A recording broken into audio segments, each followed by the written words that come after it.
గతంలో పతికొండ పట్టణం త్రాగునీటి కోసం ప్రజలు తీవ్ర ఇబ్బందులు ఎదుర్కొన్న పరిస్థితులను చూసి నేడు పతికొండ ప్రజలు త్రాగునీటి ఇబ్బంది కలగకుండా రోజు మార్చి రోజు ప్రతి ఇంటికి త్రాగునీరు వచ్చే విధంగా కూటమి ప్రభుత్వం కొత్తపల్లి రిజర్వాయర్ నుండి 3 కోట్లతో జలజీవన్ మిషన్ కింద పతికొండ పట్టణానికి త్రాగునీరు పథకాన్ని ప్రారంభించడం జరిగిందని ఎమ్మెల్యే అన్నారు.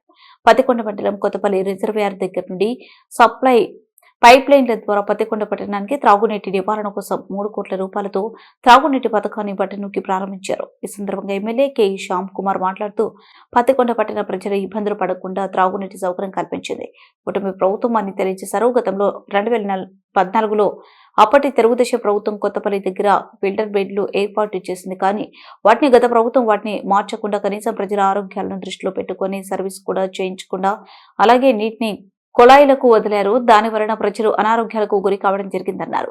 అలాగే ఎన్నో ఏళ్ల నుండి ఆకట్టుకుని వదిలేసిన రైతులు నేడు ఆయకట్టలను సాగు చేసుకుంటున్నారని, దీనికి కూటమి ప్రభుత్వం చెరువులను నిలపడంతో గ్రౌండ్ వాటర్ పెరిగి బోర్ల ద్వారా మరియు ఆయకట్టల ద్వారా రైతులు పంటలు సాగు చేసుకుంటున్నారని, అందుకు కూటమి ప్రభుత్వం కృషి అన్నారు.